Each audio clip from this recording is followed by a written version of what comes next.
أعوذ بالله من الشيطان الرجيم. بسم الله الرحمن الرحيم. وترى الشمس إذا طلعت تزاور عن كهفهم ذات اليمين وإذا غربت تقرضهم ذات الشمال وهم في فجوة منه ذلك من آيات الله من يهد الله فهو المهتد ومن يضلل فلن تجد له وليا مرشدا وتحسبهم أيقاظا وهم رقود ونقلبهم ذات اليمين وذات الشمال وكلبهم باسط ذراعيه بالوصيد لو اطلعت عليهم لوليت منهم فرارا ولملئت منهم رعبا. അസ്സലാമു അലൈക്കും വറഹ്മത്തുള്ളാഹി വബറകാതുഹു. ഖുർആൻ പദം 928 ദിവസത്തിലേക്ക് എല്ലാവരെയും ഹാർദമായി സ്വാഗതം ചെയ്യുന്നു. സൂറത്തുൽ കഹ്ഫിലെ 17-18 ആയത്തുകളാണ് നമ്മൾ പഠന വിധേയമാക്കുന്നത്. ക്ലാസ് ആരംഭിക്കുന്നതിനായി ആദരണീയനായ ഡോക്ടർ എ വിലായത്ത് ക്ലാസ് സാഹിബിനെ ക്ഷണിക്കുന്നു. السلام عليكم ورحمة الله وبركاته. أعوذ بالله من الشيطان الرجيم. بسم الله الرحمن الرحيم. وترى الشمس إذا طلعت تزاور عن كهفهم ذات اليمين وإذا غربت تقرضهم ذات الشمال وهم في فجوة منه ذلك من آيات الله من يهد الله فهو المهتد ومن يضلل فلن تجد له وليا مرشدا وتحسبهم أيقاظا وهم رقود ونقلبهم ذات اليمين وذات الشمال وكلبهم باسط ذراعيه بالوصيد لو اطلعت عليهم لوليت منهم فرارا ولملئت منهم رعبا صدق الله العلي العظيم. സൂറത്തുൽ കഹ്ഫിലെ 17-18 ആയത്തുകളാണ് ഞാൻ നിങ്ങളെ കേൾപ്പിച്ചിട്ടുള്ളത്. അസ്ഹാബുൽ കഹ്ഫിനെ കുറിച്ചുള്ള വിവരണമാണ് സൂറത്തുൽ കഹ്ഫില് നമ്മൾ പഠന വിധേയമാക്കിക്കൊണ്ടിരിക്കുന്നത്. അതില് അസ്ഹാബുൽ കഹ്ഫ് അവരുടെ നാട്ടിലെ പ്രതികൂലമായ സാഹചര്യം ഉണ്ടായപ്പോൾ അവർക്ക് അവരുടെ വിശ്വാസം സംരക്ഷിച്ചുകൊണ്ട് നാട്ടിൽ തന്നെ നിലകൊള്ളാൻ കഴിയുകയില്ല എന്നൊരു സാഹചര്യം ഉണ്ടായപ്പോൾ അവര് ഗുഹയിൽ അഭയം പ്രാപിച്ച കാര്യമാണ് ഇന്നലെ നമ്മൾ വായിച്ച ഭാഗത്ത് ചൂണ്ടിക്കാണിക്കപ്പെടുകയുണ്ടായത്. നാട്ടുകാരുടെ വിശ്വാസപരമായ നിലപാടിനെ പരാമർശിച്ചുകൊണ്ട് അവര് ചില നിരീക്ഷണങ്ങളൊക്കെ നടത്തിയതും ഇന്നലെ വായിച്ച ഭാഗത്ത് നമ്മൾ കാണുകയുണ്ടായി.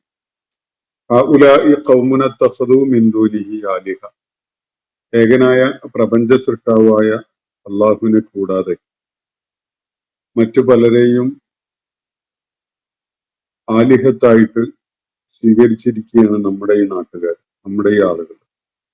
എന്നാൽ അതിനു വേണ്ട പിൻബലമോ തെളിവോ അങ്ങനെ ചെയ്യുന്നതിനുള്ള എന്തെങ്കിലും അടിത്തറയോ ഒന്നും അവരുടെ കയ്യിലില്ല. അത് അവര് ഹാജരാക്കുന്നുമില്ല.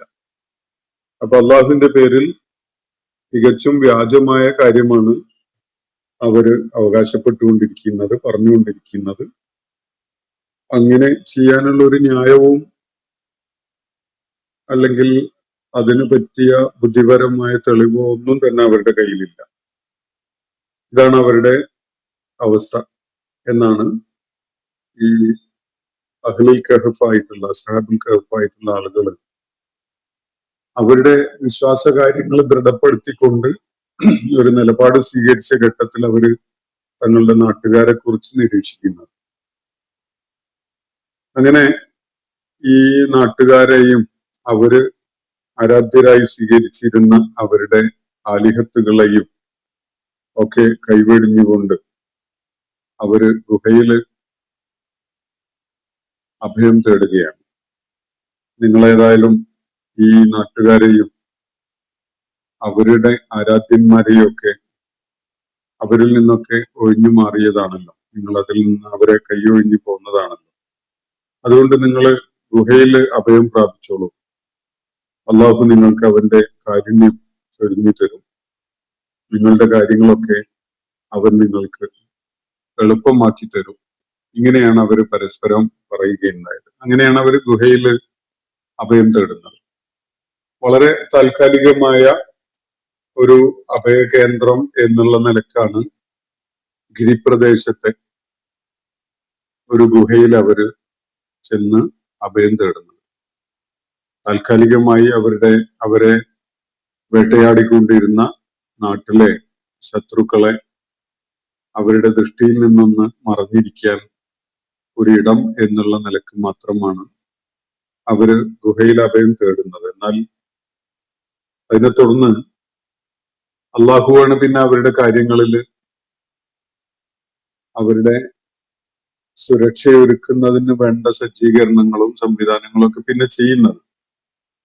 അള്ളാഹു തുടർന്ന് പറയുന്നത് കേൾക്കുക. അവര് ഗുഹയിലായിരുന്നപ്പോൾ ഉള്ള അവസ്ഥ അള്ളാഹു വിവരിക്കുകയാണ്. ഇന്ന് നമ്മൾ വായിച്ച രണ്ടായത്തുകൾ ഇവിടുന്നാണ് തുടങ്ങുന്നത്.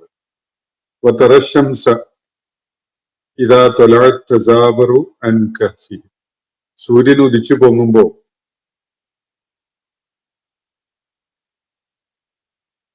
അത് ഉദിച്ചുയരുന്ന ഘട്ടത്തിൽ നിനക്ക് അതിനെ കാണാൻ കഴിയും.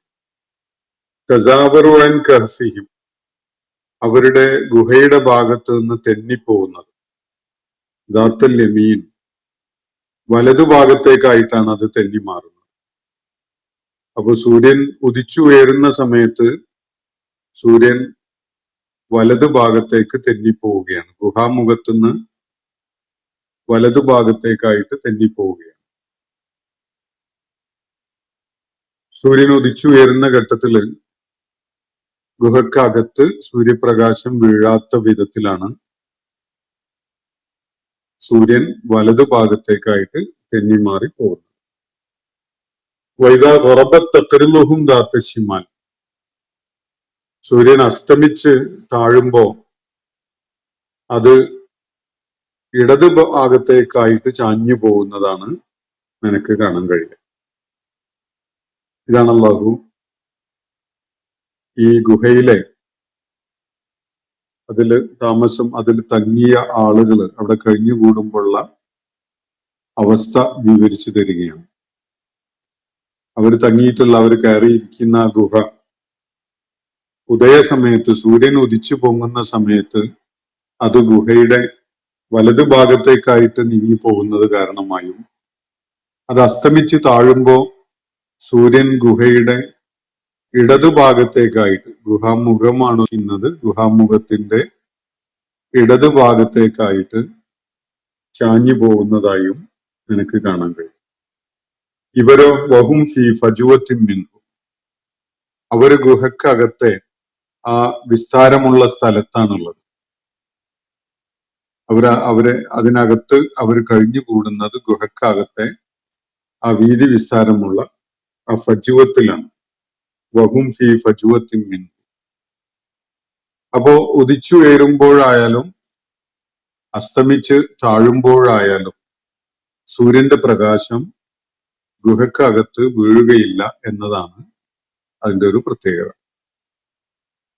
ഈ സൂര്യന്റെ ചലനത്തെ അടിസ്ഥാനപ്പെടുത്തിക്കൊണ്ടും ഗുഹയെക്കുറിച്ചുള്ള ഇവിടെ നൽകപ്പെട്ടിരിക്കുന്ന വിവരണത്തിനെ അടിസ്ഥാനപ്പെടുത്തിക്കൊണ്ടും നിരീക്ഷകർ ചൂണ്ടിക്കാണിക്കുന്നത് ഗുഹയുടെ മുഖം വടക്ക് ഭാഗത്തേക്കായിരിക്കണം.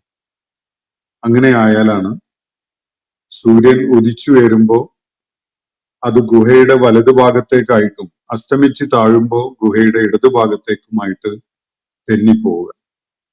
അതിന്റെ ഫലമായിട്ടുണ്ടാവുന്നത് ഏത് കാലാവസ്ഥയിലും വർഷമുടനീളം ഏത് ഘട്ടത്തിലായാലും സൂര്യന്റെ പ്രകാശം ഗുഹക്കകത്ത് വീഴുകയില്ല എന്ന ഒരവസ്ഥ, ആ ഒരു പൊസിഷന് പ്രത്യേകമായിട്ടുണ്ട്.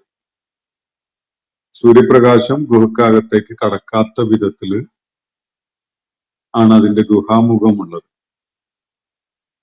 അതുകൊണ്ട് തന്നെ ഗുഹക്കകത്ത് കഴിയുന്നവർക്ക് ബാഹ്യമായ പ്രകാശം ഗുഹക്കകത്ത് കടന്നതുകൊണ്ടൊക്കെയുള്ള യാതൊരുവിധ ശല്യവും അല്ലെങ്കിൽ അവരെ ഉറക്കിൽ നിന്ന് ഉണർത്താൻ പറ്റുന്ന വിധത്തിലുള്ള എന്തെങ്കിലും ഒന്ന് സംഭവിക്കുന്നില്ല.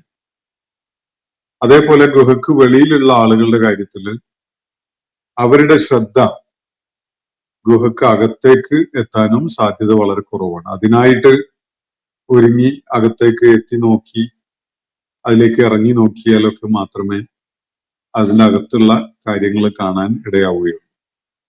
സൂര്യപ്രകാശം വീണത് കൊണ്ട് സ്വാഭാവികമായിട്ട് നമ്മളുടെ ശ്രദ്ധ അതിനകത്തേക്ക്, അതിലൂടെ നടന്നു പോകുന്നവരുടെ ശ്രദ്ധയൊക്കെ അതിനകത്തേക്ക് എത്താൻ സാധ്യതയില്ല എന്നതാണ് ഗുഹാമുഖം ഈ വിധത്തിലുള്ള ഒരു പൊസിഷനിലായതുകൊണ്ട് ഉള്ള ഒരു ഗുണം. അപ്പൊ ഈ ഗുഹവാസികള് അവരുടെ നാട്ടുകാരുടെ അവർക്ക് നേരെയുള്ള ദ്രോഹങ്ങൾ, രണ്ട് വിധത്തിലുള്ള ദ്രോഹങ്ങളാണ് ഇവിടെ ചൂണ്ടിക്കാണിക്കപ്പെടുന്നത്. ഒന്ന്, അവര് നിർബന്ധപൂർവം അവരുടെ നാട്ടുകാരുടെ വിശ്വാസത്തിലേക്ക് ആനയിക്കപ്പെടുക എന്നതാണ്. നിർബന്ധമായിട്ട് അവരുടെ നാട്ടുകാരുടെ ആചാരരീതി വിശ്വാസങ്ങളിലേക്ക് ചേർക്കപ്പെടാൻ അവര് നിർബന്ധിതരാവുക എന്നുള്ളതാണ്. മറ്റൊന്ന്, അവരെ കല്ലെറിഞ്ഞ് ഓടിക്കുക അല്ലെങ്കിൽ അവരെ എറിഞ്ഞു കൊല്ലുക, ഇങ്ങനെയൊക്കെയുള്ള ദ്രോഹങ്ങൾ അവരെ ഏറ്റുവാങ്ങേണ്ടി വരിക എന്നതാണ്. അത് ഈ വിവരണത്തിൽ തന്നെ സൂചിപ്പിക്കപ്പെടുന്നുണ്ട്. അപ്പൊ ഈ ദ്രോഹങ്ങളിൽ നിന്ന് രക്ഷപ്പെടാൻ വേണ്ടി ഈ ആളുകൾ ഒരു ഗുഹയിൽ അഭയം പ്രാപിച്ചതാണ്. ചൂണ്ടിക്കാണിക്കപ്പെടുന്നത് ഇതൊരു മലമ്പ്രദേശത്തുള്ള ഒരു ഗുഹയാണ് എന്നാണ്. അപ്പൊ ഈ ഗുഹാമുഖം വടക്ക് ഭാഗത്തായതിനാല് സൂര്യൻ ഉദിച്ചു ഉയരുന്നത് ഇതിന്റെ വലതുഭാഗത്തൂടെ തെന്നിപ്പോകുന്ന വിധത്തിലും സൂര്യൻ അസ്തമിച്ച് താഴുന്നത് ഇതിന്റെ ഇടതുഭാഗത്ത് കൂടെ തെന്നിപ്പോകുന്ന വിധത്തിലുമാണ്. അതുകൊണ്ട് ഇതിനകത്ത് സൂര്യപ്രകാശം വീഴാതെ ഗുഹയുടെ ആ വിശാലമായ പരപ്പുള്ള ഭാഗത്ത്, കഹഫ് എന്ന് പറയുമ്പോൾ തന്നെ ഈ പജുവത്തുള്ള ഗുഹയാണ്. ഇടുക്കമുള്ള ഗുഹക്ക് ഗാറ് എന്നാണ് അറബി ഭാഷയിൽ പറയാം. ഖുർആൻ അത് വേറെ എടുത്ത് സൂചിപ്പിക്കുന്ന വേറൊരു സംഭവവുമായിട്ട് ബന്ധപ്പെട്ടുകൊണ്ട് ആ പദം പരാമർശിക്കുന്നുണ്ട്. അപ്പൊ ഗുഹയുടെ ആ വീതി വിസ്താരമുള്ള ആ ഭാഗത്ത് ഇവർ കഴിഞ്ഞുകൂടുമ്പോഴാണ് സൂര്യൻ ഉദിച്ചുയരുന്നത് വലതുഭാഗത്തൂടെ തെന്നിപ്പോകുന്നതും അസ്തമിച്ച് താഴുന്നത് ഇടതുഭാഗത്തൂടെ തെന്നിപ്പോകുന്നതും നിനക്ക് കാണാൻ കഴിയും എന്നാണ് അള്ളാഹുവിടെ സൂചിപ്പിക്കുന്നത്. ഗാലിക്കമിൻ ആയാത്തില്ല, ഇത് അള്ളാഹുവിന്റെ ഒരു പ്രതിഭാസമാണ്, അള്ളാഹുവിന്റെ ഒരു ആയത്താണ്. ഈ വിധത്തില് അവര് സുരക്ഷിതമായ ഒരു ഇടത്തില് ഗുഹയിൽ സൂര്യന്റെ പ്രകാശം നേരിട്ട് പതിയാത്ത വിധത്തിലുള്ള ഒരിടത്ത് യാതൊരു ബാഹ്യമായ ശല്യവും ഇല്ലാത്ത വിധത്തിൽ കഴിയാൻ അവർക്ക് സാഹചര്യങ്ങൾ ഒത്തുവന്നു എന്നത് അത് അള്ളാഹുവിന്റെ ഒരു ദൃഷ്ടാന്തമാണ്.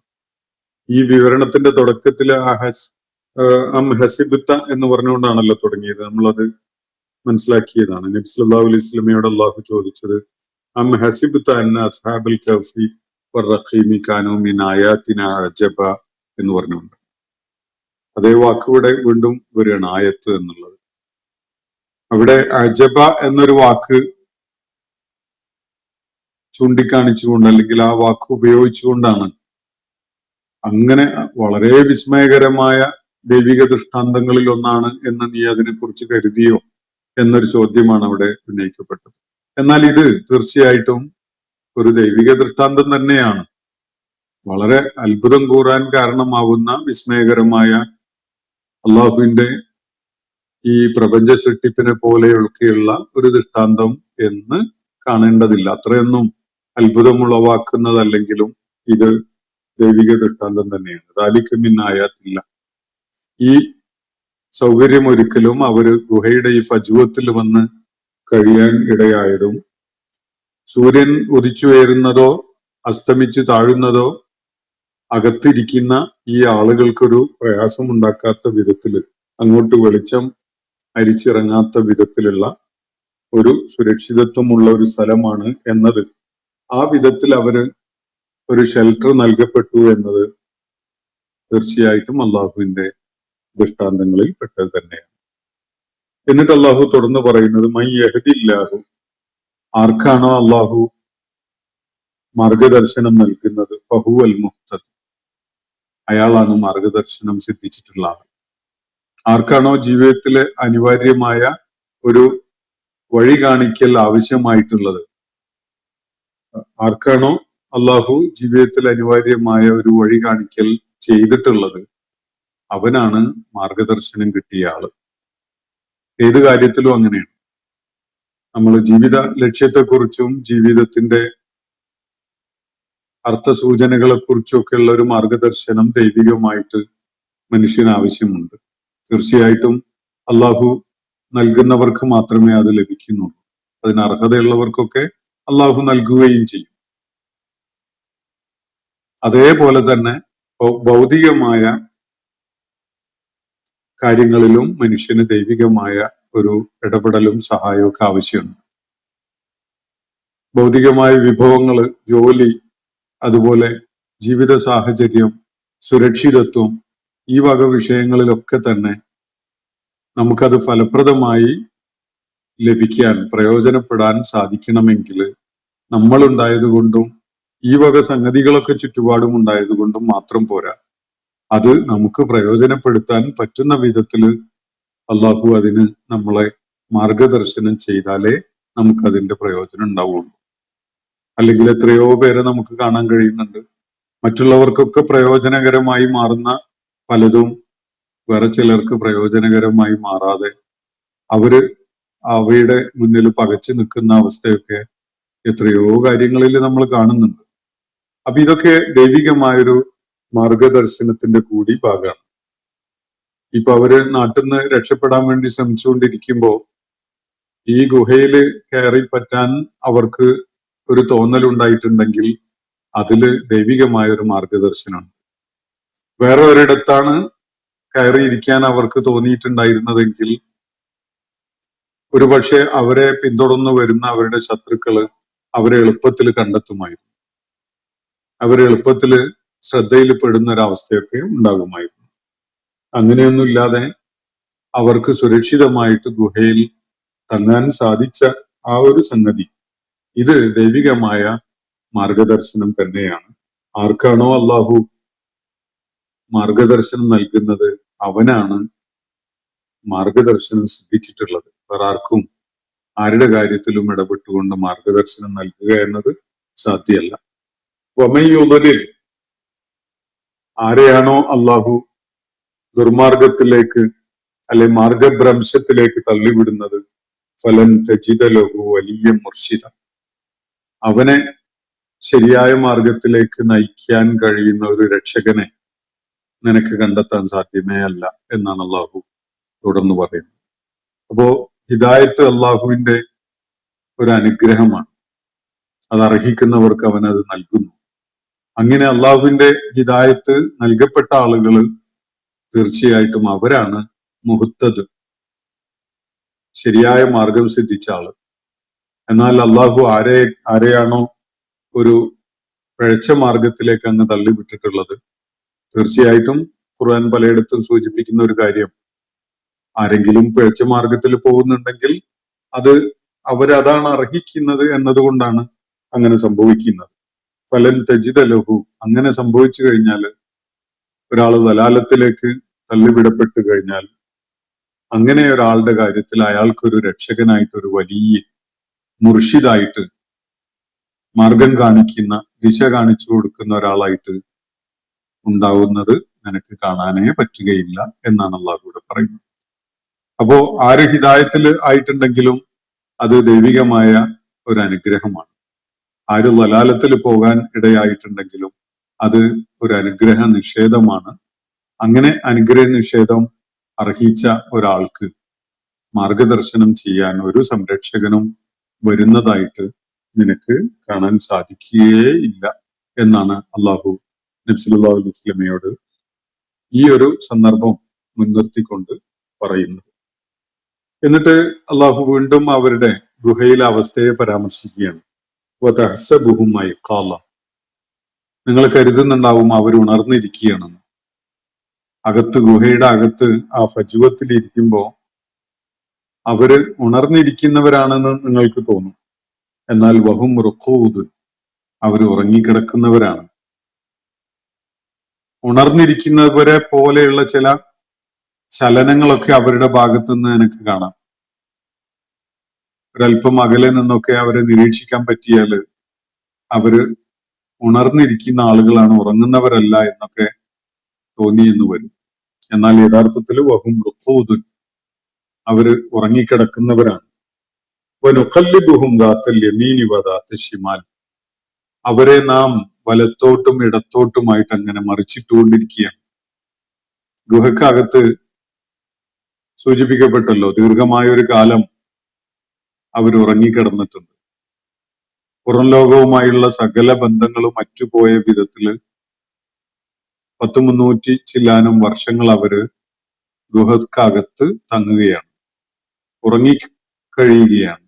ആ ഘട്ടത്തില് ആരെങ്കിലും ഒന്ന് പാളി നോക്കിയാൽ കാണുന്ന കാഴ്ച കുറെ ആളുകള് ഗുഹക്കകത്ത് ഇടത്തോട്ടും വലത്തോട്ടും അങ്ങനെ തിരിഞ്ഞും മറിഞ്ഞും കിടക്കുന്ന ഒരു കാഴ്ചയാണ്.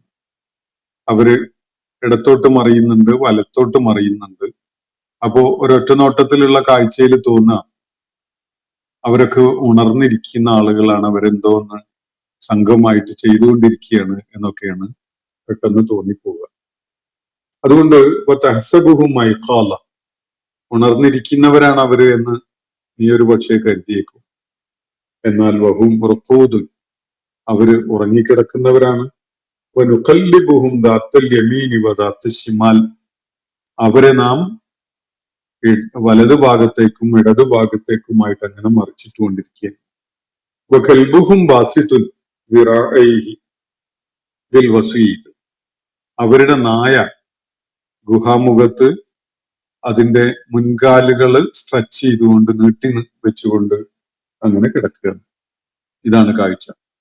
ഗുഹക്കകത്തല്ല, നായ ഗുഹാമുഖത്താണ്. വസീദിലാണ് അവരുടെ നായ ഉണ്ടായിരുന്നത്. ആ നായ, സാധാരണ നായ കിടക്കുന്ന ഒരു ഒരു ഒരു പോസ്ചർ ഉണ്ട്. അതിന്റെ മുൻകാലുകള് മുന്നോട്ട് സ്ട്രെച്ച് ചെയ്തിട്ട് കിടക്കുന്ന ഒരു രീതി. ആ രീതിയിലാണ് നായ കിടക്കുന്നത്. വകൽബുഹും ബാസിത്തുൻ ദിറാഇഹി ബിൽ വസീദ്, ദിറാ എന്ന് പറഞ്ഞാൽ നായയുടെ മുൻകാലുകളാണ്. അപ്പൊ അവരുടെ നായ മുൻകാലുകള് ബാസിത്താക്കിയിട്ട് മുന്നോട്ട് സ്ട്രെച്ച് ചെയ്ത് വെച്ചുകൊണ്ട് അങ്ങനെ കിടക്കുകയാണ് ബിൽ വസീദ്, ഗുഹാമുഖത്ത്. ഈ കാഴ്ച കണ്ടുകൊണ്ട് ലവിത്തലഅലൈഹിം, നീ എങ്ങാനും അവരുടെ അടുക്കലേക്ക് ഒന്ന് എത്തി നോക്കിയിരുന്നെങ്കിൽ, ഈ ഒരു ഇത്തിലാഴ് നടത്തി ഒന്ന് എത്തി നോക്കിയെങ്കിൽ, ഇത്തലാഴ്ത്ത അലൈഹിം, നീ എങ്ങാനും അവരുണ്ടായിരുന്ന സ്ഥലത്തേക്കൊന്ന് പാളി നോക്കി എത്തി നോക്കിയെങ്കിൽ, ലവല്ലൈത മിൻഹും ഫിറാറ, നീ പിന്തിരിഞ്ഞ് ഓടിക്കളയുമായിരുന്നു ആ കാഴ്ച കണ്ടിട്ട്. ഗുഹയില് ദീർഘമായ കാലം ആ ഗുഹയുടെ ഫജ്വത്തിൽ ഇങ്ങനെ കിടക്കുന്ന കുറച്ച് ആളുകൾ, ഗുഹാമുഖത്തൊരു ഭീതി ജനിപ്പിക്കുന്ന ഒരു നായയുണ്ട്, കാല് മുന്നോട്ട് സ്ട്രെച്ച് ചെയ്തിട്ട് കിടക്കുന്ന ഒരു നായ. ഈ ഒരു കാഴ്ച നീ കാണാനിടയാകുന്ന വിധത്തിലെങ്ങാനും ആ ഗുഹയുടെ ഭാഗത്തേക്ക് നീ ഒന്ന് എത്തി നോക്കിയിരുന്നെങ്കിൽ ആ കാഴ്ച നിന്നിൽ ഭീതി ജനിപ്പിക്കുമായിരുന്നു, നീ പിന്തിരിഞ്ഞ് ഓടിക്കളയുമായിരുന്നു എന്നാണ് ഇവിടെ പറയുന്നത്. ലവിത്തലാഴ്ത്താഴലയും, നീ അവരിലേക്കൊന്ന് എത്തി നോക്കിയിരുന്നെങ്കിൽ, ലവല്ലൈത മിൻഹും, നീ അവരിൽ നിന്ന് പിന്തിരിഞ്ഞ് ഫിറാറ, ഓടുന്നവനായി മാറിയിട്ടുണ്ടാകുമായിരുന്നു. ആരാണിത്, എന്താണിത്, ഏതു തരം ആളുകളാണ് എന്നൊന്നും അറിയാതെ, ഒരുപക്ഷെ വല്ല കൊള്ള സംഘമോ അതുപോലെ ആരെങ്കിലുമൊക്കെ ആകുമോ എന്നൊക്കെയുള്ള ആശങ്ക നിറഞ്ഞ മനസ്സിൽ, അല്ലെങ്കിൽ ആ കാഴ്ചയുടെ ഭീതി ജനിപ്പിക്കുന്ന ഒരു അവസ്ഥ അത് കണ്ട് നീ പേടിച്ച് പിന്തിരിഞ്ഞ് ഓടിക്കളയുമായിരുന്നു. വലമുലിഅത മിൻഹും റുഅബ, അത് നിന്നിലെ ഭീതി നിറക്കുമായിരുന്നു എന്നാണ് തുറന്ന് അല്ലാഹു പറയുന്നത്. വലമുലിഅത മിൻഹും റുഅബ, അവര് കാരണമായി, അവരെ കാണാനിടയായത് നിന്നിൽ റുഅബ് നിറയ്ക്കുമായിരുന്നു, നിന്നിൽ ഭീതി, ഭയം നിറയ്ക്കുമായിരുന്നു എന്നാണ് തുടർന്ന് അല്ലാഹു അവരെ കുറിച്ച്, അവരെ കാണാനിടയായാൽ, പുറത്തുനിന്ന് കാണാൻ ശ്രമിക്കുന്ന ആളുകളുടെ കാര്യത്തിൽ വിശേഷിച്ച് നബി സല്ലല്ലാഹു അലൈഹി വസല്ലമക്കോ മറ്റോ അങ്ങനെ ഒരു കാഴ്ച അനുഭവം ഉണ്ടായാൽ എന്താണ് സംഭവിക്കുക എന്നതാണ് അള്ളാഹു ഇവിടെ ചൂണ്ടിക്കാണിക്കുന്നത്. ആ കാഴ്ച കണ്ട് നീ പേടിച്ച് പിന്തിരിഞ്ഞ് ഓടിക്കളയുമായിരുന്നു, അത് നിന്നിൽ ഭീതി ജനിപ്പിക്കുമായിരുന്നു, അല്ലെങ്കിൽ ഭീതി നിറക്കുമായിരുന്നു. ഇതാണ് അള്ളാഹു അതിനെ കുറിച്ച് പറയുന്നത്. അപ്പോ ഒരുപാട് സൂചനകൾ ഈ രണ്ടായത്തുകളിൽ അടങ്ങിയിട്ടുണ്ട്. ലോകത്ത് എവിടെയെങ്കിലും ഒരു ഗുഹ ഈ വടക്ക് ഭാഗത്തേക്ക് അതിന്റെ ഗുഹാമുഖമായിട്ടുള്ളതുണ്ടെങ്കിൽ അത് എവിടെയാണ്, ഏത് നാട്ടിലാണ്, എങ്ങനെയാണ് എന്നതൊക്കെ വെച്ചുകൊണ്ട് തന്നെ നമുക്ക് ഖുർആൻ വിവരിക്കുന്ന ഈ ഗുഹയാണോ എന്നത് കണ്ടെത്താൻ സാധിക്കും. അതിന് നല്ലൊരു ക്ലൂ ഇതിൽ നൽകപ്പെടുന്നുണ്ട്. സൂര്യന്റെ ഉദിച്ചുയരലും അസ്തമിക്കലും ആ ഘട്ടത്തിൽ പോലും അതിനകത്ത് വെളിച്ചം കടക്കാത്ത വിധത്തിലാണ് അത് വശങ്ങളിലേക്കായിട്ട് സൂര്യൻ തെന്നിമാറി പോകുന്നത് എന്ന വിവരണം സൂചിപ്പിക്കുന്നത്. വർഷമുടനീളം ഒരു ഘട്ടത്തിലും ഒരു കാലാവസ്ഥയിലും മാറ്റമില്ലാതെ ഗുഹക്കകത്ത് ഇരുട്ടാണ്, ഗുഹക്കകത്തേക്ക് വെളിച്ചം കടക്കാത്ത അവസ്ഥയാണുള്ളത്. ആ വിധത്തിലാണ് ഗുഹയുടെ പ്രവേശന ദ്വാരമുള്ളത്. അതുകൊണ്ട് തന്നെ ആ ഗുഹക്കകത്ത് കഴിയാൻ അവസരം കിട്ടിയ ഈ ആളുകൾക്ക് ബാഹ്യ ലോകത്തുണ്ടാകുന്ന സംഗതികളൊന്നും അവരെ പ്രയാസപ്പെടുത്താൻ പോകുന്നില്ല, അവർക്കൊരു ശല്യമായി മാറാൻ പോകുന്നില്ല. അതേപോലെ തന്നെ പുറം ലോകത്തുള്ള ആളുകളുടെ ശ്രദ്ധ അവരുടെ അടുക്കലേക്ക് എത്താനും സാധ്യത വളരെ കുറവാണ്. കാണാനിടയാവണമെങ്കിൽ ആ നായയുടെ സാന്നിധ്യം ശ്രദ്ധിച്ച്, നായ അവിടെ ഗുഹാമുഖത്തുള്ളത് കൊണ്ട് തന്നെ ആളുകൾ ഗുഹാമുഖത്തേക്ക് പോകാനിടയില്ല.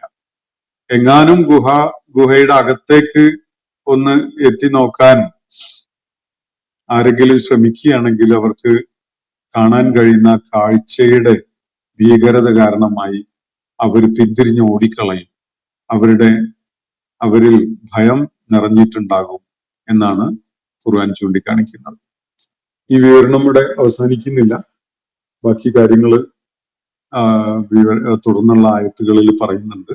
അതിനു മുമ്പായി നമ്മൾ ഈ ഗുഹാവാസികളുമായി ബന്ധപ്പെട്ടുകൊണ്ടുള്ള ആ ചരിത്ര വിവരണം, അതിന്റെ ചില കാര്യങ്ങൾ കൂടി നിങ്ങളുടെ ശ്രദ്ധയിലേക്ക് കൊണ്ടുവരാനാണ് ഞാൻ ഉദ്ദേശിക്കുന്നത്. ഏതാനും മിനിറ്റുകൾ മാത്രം അതിനുവേണ്ടി വിനിയോഗിക്കാമെന്ന ഉദ്ദേശത്തിലാണ്.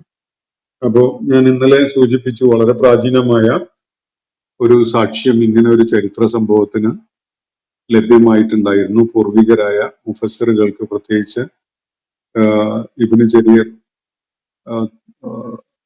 തൊബരിയുടെ തഫ്സീറിന്റെ തഫ്സീർ തൊബരി എന്ന പേരിൽ അറിയപ്പെടുന്ന പൗരാണികമായ തഫ്സീറിന്റെ കർത്താവ് ഇബ്നു ജരീർ ഇത് സംബന്ധമായിട്ട് ഒരു കണ്ടെത്തൽ നടത്തിയിട്ടുള്ള കാര്യം സൂചിപ്പിക്കപ്പെടുകയുണ്ടായി. അത് ഒരു സിറിയൻ പാതിരി, ഒരു ക്രൈസ്തവ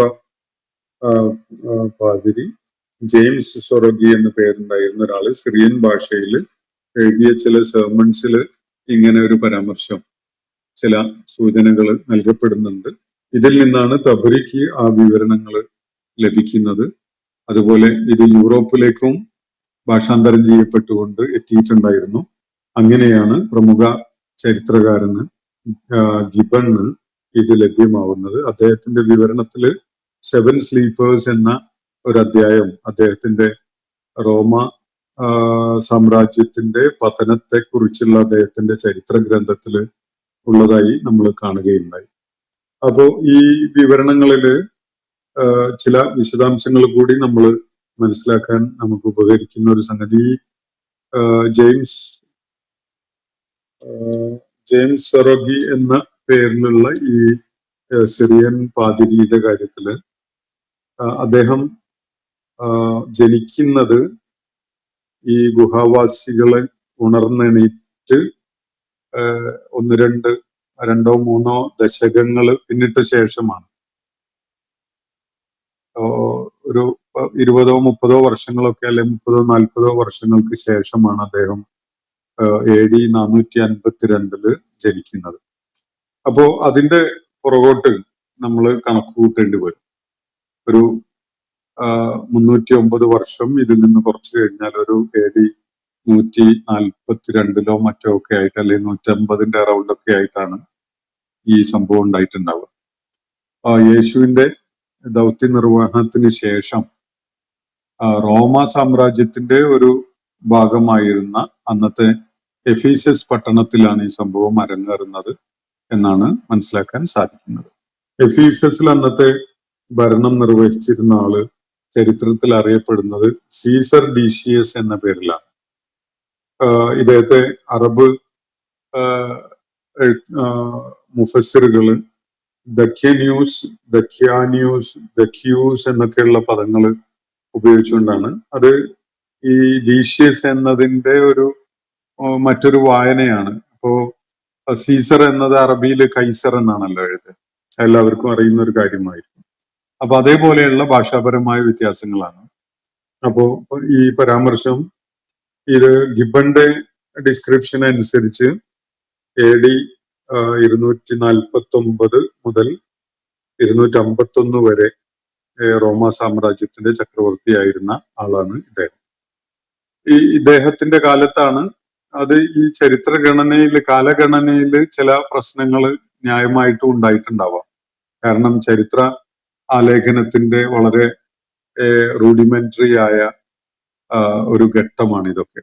ഗിബൺ നമ്മുടെ കാലഘട്ടത്തിൽ ജീവിച്ച ഒരു ചരിത്രകാരൻ എന്നുള്ള നിലയ്ക്ക് പഴയ സ്രോതസ്സുകളെ അടിസ്ഥാനപ്പെടുത്തിക്കൊണ്ട് അദ്ദേഹം ഈ ചരിത്രം പുനർനിർമ്മിക്കുകയാണ് ചെയ്യുന്നത്. അതില് ചില പെശകുകളൊക്കെ ന്യായമായിട്ടും വന്നിട്ടുണ്ടാവാൻ മനുഷ്യ സഹജമായ കാരണങ്ങൾ തന്നെ ഉണ്ടാവാം എന്നതാണ് ഞാൻ മനസ്സിലാക്കുന്നത്. അപ്പോ ഈ സീസർ ഡീഷ്യസിന്റെ കാലത്ത് ഈ എഫീസസ് പട്ടണത്തിന്റെ അവസ്ഥ എന്ന് പറയുന്നത്, അത് റോമ സാമ്രാജ്യത്തിന്റെ ഭാഗമായിരുന്നു. ഏഷ്യ മൈനറിനപ്പുറത്ത്, ഏഷ്യ മൈനറിനും ഫലസ്തീനും ഇടക്കുള്ള ഒരിടം, ജോർദാന്റെ ഒക്കെ പ്രദേശത്തിനോട് അടുത്തുള്ള ഒരിടമായിട്ട് അതിനെ നമുക്ക് മനസ്സിലാക്കാൻ സാധിക്കും. അപ്പോ അന്ന് ആ ഭൂപ്രദേശം ഉൾപ്പെടുന്ന റോമ സാമ്രാജ്യത്തിന്റെ അധിപൻ സീസർ ഡീഷ്യസ് ആയിരുന്നു. അക്കാലത്ത് റോമിലെ ആളുകൾ, അവിടുത്തെ ഭരണാധികാരിയും നാട്ടുകാരും ഒക്കെ ഉൾപ്പെടെ എല്ലാവരും തന്നെ അവരുടെ പാഗൻ റിലിജ്യൻ, ബഹുദൈവത്വ വിശ്വാസത്തിന്റെ ആളുകളായിട്ട് കഴിഞ്ഞിരുന്ന ആളുകളാണ്. അവര് ഈസാ അലൈഹി ഇസ്ലാം പഠിപ്പിച്ച ഏകദൈവ വിശ്വാസത്തിലേക്ക് വന്നിട്ടുണ്ടായിരുന്നില്ല. എന്നാൽ 300 വർഷങ്ങൾക്ക് ശേഷം ഈ ഗുഹാവാസികൾ ഉണർന്നെണീറ്റപ്പോ അവിടെ ഭരണം നിർവഹിച്ചിരുന്ന ആള് സീസർ തിയോഡീഷ്യസ് എന്ന പേരിൽ അറിയപ്പെടുന്ന ആളാണ്. അദ്ദേഹത്തിന്റെ കാലമായപ്പോഴേക്കും റോമ സാമ്രാജ്യത്തിന്റെ മിക്കവാറും പ്രദേശങ്ങളിലൊക്കെ തന്നെ പൂർണ്ണമായിട്ടും ക്രൈസ്തവര് അധിവസിക്കുന്ന ഒരു അവസ്ഥ ആയി മാറിയിട്ടുണ്ടായിരുന്നു. എന്ന് പറഞ്ഞാൽ ഈസാ അലൈഹി ഇസ്ലാമിന്റെ പിന്മുറക്കാരായ അനുയായികൾ താമസിക്കുന്ന ഒരു പ്രദേശമായിട്ട് റോമാ സാമ്രാജ്യം മാറിയിട്ടുണ്ടായിരുന്നു അതിനകം. അപ്പോ ഈ രണ്ട് ഭരണാധികാരികളുടെയും ഘട്ടങ്ങൾ തമ്മിൽ വലിയ വ്യത്യാസമുണ്ട്. ആദ്യം സൂചിപ്പിച്ച സീസർ ഡീഷ്യസിന്റെ കാലത്ത് അവിടുത്തെ ഒറ്റപ്പെട്ട ഈസ അനുയായികൾ, ഈസ അലൈഹി ഇസ്ലാമിനെ പിൻപറ്റിയ ആളുകൾ, അവര് അന്ന് കൃത്യമായിട്ടും ഏകദൈവ വിശ്വാസികളായിരുന്നു. ഇന്നത്തെ ക്രൈസ്തവരെ പോലെ, അല്ലെങ്കിൽ സീസർ തിയോഡീഷ്യസിന്റെ കാലത്ത് പോലും ഉണ്ടായിരുന്ന ക്രൈസ്തവരെ പോലെ അല്ല. അവര് പലപ്പോഴും ത്രിയേകത്വത്തിന്റെ ഒക്കെ ആളുകളായിട്ട് മാറിയിട്ടുണ്ടായിരുന്നു. അപ്പോ ഈ സീസർ ഡീഷ്യസിന്റെ കാലത്ത് ഏകദൈവ വിശ്വാസം ഉൾക്കൊണ്ടുകൊണ്ട് ഈസ അലൈഹി ഇസ്ലാമിനെ പിൻപറ്റിയിരുന്ന ആളുകളാണ് ഈ ഖുർആൻ പരാമർശിക്കുന്ന അഹ്ലുൽ കഹ്ഫില് സൂചിപ്പിക്കപ്പെട്ടിട്ടുള്ള സംഘം എന്നാണ് മനസ്സിലാക്കാൻ പറ്റുന്നത്. അപ്പൊ അത്തരം ആളുകൾ ആ കാലത്ത് വലിയ പീഡനം അന്നത്തെ ഭരണാധികാരിയിൽ നിന്നും അതുപോലെ നാട്ടുകാരിൽ നിന്നൊക്കെ ഏറ്റുവാങ്ങേണ്ടി വന്നിട്ടുണ്ടായിരുന്ന ഒരു അവസ്ഥയാണ്. റോമാ സാമ്രാജ്യത്തിലെ ഏറ്റവും ബഹുദൈവത്വ കാര്യങ്ങളുടെ പേരിൽ ഏറ്റവും ഏറെ പ്രസിദ്ധി നേടിയിരുന്ന ഒരു പട്ടണമാണ് എഫീസസ്.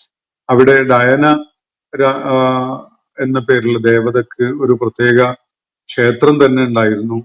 അതിന് ഡയനക്ക് പൂജകൾ അർപ്പിക്കാനും ഒക്കെയായിട്ട്, ആരാധനകൾ അർപ്പിക്കാനും ഒക്കെ ആയിട്ട് റോമാ സാമ്രാജ്യത്തിന്റെ വളരെ വിശാലമായ പ്രദേശങ്ങളിൽ നിന്നൊക്കെയായിട്ട് ആളുകൾ വരാറുണ്ടായിരുന്ന, ബഹുദൈവത്വ വിശ്വാസം കൊടികുത്തി വാണിരുന്ന ഒരു പട്ടണമായിരുന്നു ഈ എഫീസസ് എന്നാണ് ചരിത്ര സ്രോതസ്സുകളിൽ നിന്ന് മനസ്സിലാക്കാൻ സാധിക്കുന്നത്. അപ്പോ ഈ എഫീസസ് എന്നുള്ള പട്ടണത്തെ ഖുർആൻ മുഫസ്സിറുകൾ അറബി ഭാഷയുടെ സ്വഭാവത്തിലാണ് അതിനെ പരാമർശിക്കുന്നത്. അഫ്സൂസ്, എഫൈസൂസ് തുടങ്ങിയിട്ടുള്ള രീതിയിലാണ് അറബിയിൽ അതിന്റെ പേരുകൾ പൗരാണിക അറബി തഫ്സീറുകളിൽ പരാമർശിക്കപ്പെട്ട് കാണുന്നത്. യൂറോപ്യൻ രീതിയിലുള്ള ഉച്ചാരണം എഫീസസ് എന്നാണ്. അതിൽ നിന്നാണ് ദ മൈറ്റി സ്ലീപ്പേഴ്സ് ഓഫ് എഫീസസ് എന്ന പ്രയോഗം പ്രചാരത്തിൽ വന്നിട്ടുള്ളത്.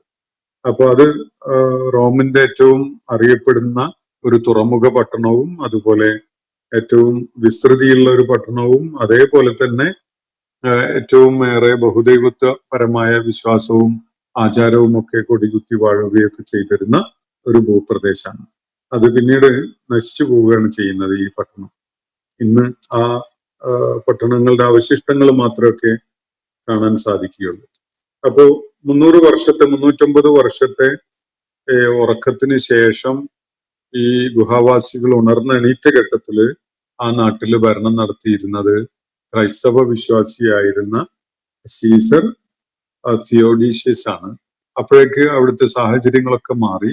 റോമാ സാമ്രാജ്യത്തിലെ ബഹുഭൂരിപക്ഷം ആളുകളും ക്രൈസ്തവ വിശ്വാസത്തിന്റെ ആളുകളായി മാറിയിട്ടുണ്ടായിരുന്നു. ഇദ്ദേഹത്തെ ഗിബന്റെ പരാമർശത്തില് ഈ സീസർ തിയോഡീഷ്യസ് ഭരണം നടത്തുന്നത് AD 408 മുതൽ AD 450 വരെയുള്ള ഒരു കാലത്താണ്.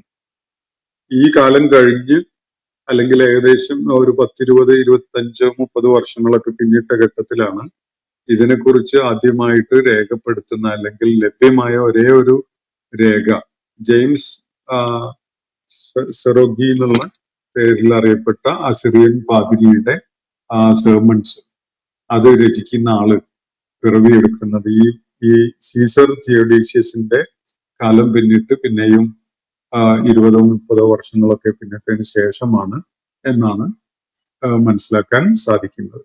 അതുപോലെ ഈ ഗുഹാവാസികളുടെ കൂട്ടത്തിൽ ഒരാളെ ഖുർആൻ പ്രത്യേകം പരാമർശിക്കുന്നുണ്ട്. ഭക്ഷണം സംഘടിപ്പിക്കാൻ വേണ്ടി ഇവർ ഉണർന്നെണീറ്റ ഘട്ടത്തില് ഭക്ഷണം സംഘടിപ്പിക്കാൻ വേണ്ടി അവരുടെ 100-300 വർഷം മുമ്പത്തെ നാണയങ്ങളും ഒക്കെ ആയിട്ട് പട്ടണത്തിലേക്ക് ഒരാളെ അവർ പറഞ്ഞയക്കുന്നുണ്ട്. ആ ആളെ അറബ് മുഫസ്സിറുകള് യമൽഹ എന്ന് പരാമർശിക്കുന്നുണ്ട്. ഈ ഗിബന്റെ സ്രോതസ്സില് ജാംബ്ലിക്കസ് എന്ന പേരിലാണ് ഈ ആളെ പരാമർശിക്കുന്നത് കാണാൻ പറ്റുക. അതൊക്കെ ഭാഷാപരമായ വ്യതിയാനങ്ങളാണ്. യൂസുഫ് എന്ന പേര് ജോസഫ് ആയി മാറിയ പോലെ, ഈസ ജീസസ് ആയി മാറിയ പോലെയുള്ള മാറ്റങ്ങൾ ഭാഷാപരമായിട്ട് അങ്ങനെ ഉണ്ടായിട്ടുണ്ട്. അപ്പൊ ഡീഷ്യസ് ചക്രവർത്തിയുടെ കാലത്താണ് ഈ ക്രിസ്തുമത വിശ്വാസികൾ എന്ന് ഈസാ അലൈഹി ഇസ്ലാമിന്റെ അനുയായികള് വളരെ കൂടുതലായിട്ട് പീഡനങ്ങൾ ഏറ്റുവാങ്ങേണ്ടി വന്നിട്ടുണ്ടായിരുന്നത്. അതിനെ തുടർന്നാണ് ഈ 7 പേര് ഗുഹയിൽ വസിക്കുന്ന ഒരു സാഹചര്യമൊക്കെ വരുന്നത്. പിന്നെ 300-350 വർഷങ്ങൾ പിന്നിട്ടതിന് ശേഷം സീസർ തിയോഡീഷ്യസിന്റെ കാലത്താണ് ഇവര് കണ്ണു തുറന്ന് ഒരാളെ ഭക്ഷണം സംഘടിപ്പിക്കാൻ വേണ്ടി പട്ടണത്തിലേക്ക് പറഞ്ഞയക്കുന്നതൊക്കെ.